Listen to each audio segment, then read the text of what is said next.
നമസ്കാരം. സ്വന്തം നാട്ടിൽ നിന്ന് ജനങ്ങളെ അറിയുന്ന നേതാവ് ഉള്ളപ്പോൾ ആരെങ്കിലും മറ്റു നാട്ടിലെ നേതാക്കളെ ജയിപ്പിച്ചു വിടുമോ? അതിന് യാതൊരു സാധ്യതയുമില്ല. അതുകൊണ്ടാണ് സരിനും ഇടതുപക്ഷത്തിനും ഇത്തവണ വിജയത്തിൽ ഇത്ര ആത്മവിശ്വാസം കാണിക്കുന്നത്.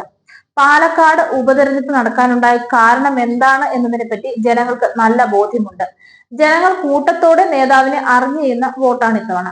പത്തനംതിട്ടയിൽ നിന്ന് വന്ന നാടിനെയും നാട്ടുകാരെയും അറിയാത്ത കോൺഗ്രസ് നേതാവിന് വേണ്ടി വോട്ട് ചെയ്താൽ പ്രത്യേകിച്ച് ഗുണമൊന്നുമില്ലെന്ന് അവർക്കറിയാം. പോളിംഗ് ശതമാനം നിലനിർത്താൻ കഴിയുമെന്ന് ഇടതുമുന്നണിക്ക് വിശ്വാസമുണ്ട്. LDFന്റെ 40,000 രാഷ്ട്രീയ വോട്ടുകൾ ലഭിച്ചു കഴിഞ്ഞിട്ടുണ്ട്. സ്വതന്ത്ര സ്ഥാനാർത്ഥിയായതിനാൽ 10,000 വോട്ടുകളും അധികമായി ലഭിക്കും. കഴിഞ്ഞ നിയമസഭാ തെരഞ്ഞെടുപ്പിൽ LDFന് ലഭിച്ചതിനേക്കാൾ വോട്ടുകൾ ഇത്തവണ കിട്ടും. 50,000 വോട്ടുകൾ അനായാസം നേടും. UDF 3-ാം സ്ഥാനത്തേക്ക് തള്ളിപ്പോകുമെന്ന് തെരഞ്ഞെടുപ്പിന് ശേഷം സരിൻ പറഞ്ഞിരുന്നു. ജനങ്ങളുടെ തീരുമാനം അട്ടിമറിക്കാനാകില്ല. വികസനങ്ങൾ മുൻനിർത്തിയാണ് ജനങ്ങൾ വോട്ട് ചെയ്യുന്നത്. BJPയുടെ കുഴൽപ്പണ കേസും രാഹുൽ മാങ്കൂട്ടത്തിന്റെ പെട്ടി വിവാദവുമൊക്കെ ജനങ്ങളിൽ ഈ ഇരു മുന്നണികളെ കുറിച്ചും അവിശ്വാസം ഉണ്ടാകുന്നതിന് കാരണമായിട്ടുണ്ട്.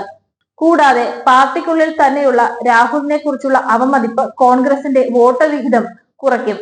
ഈ മാസം ആദ്യം തന്നെ നിരവധി നേതാക്കൾ പല കാരണങ്ങളും പറഞ്ഞ് കോൺഗ്രസ് വിട്ട് ഇടതു കോട്ടയിലേക്ക് വന്നതോടെ കോൺഗ്രസിന്റെ വിജയപ്രതീക്ഷ അസ്ഥാനത്തായിരുന്നു. ഇരുട്ടിന് മറവിൽ കള്ളപ്പണം എത്തിക്കാനുള്ള ശ്രമങ്ങൾ കൂടി പരാജയപ്പെട്ടതോടെ സരിന്റെ വിജയ സാധ്യത ഏറി.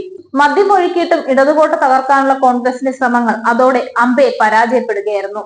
വോട്ടിന്റെ എണ്ണത്തിൽ കഴിഞ്ഞ തവണത്തേക്കാൾ കൂടുതലുണ്ടാവും. വോട്ട് ശതമാനം കുറയുകയുമില്ല. LDF 70,000-ൽ കുറയാത്ത വോട്ട് നേടുമെന്ന് സരിൻ പറയുന്നു.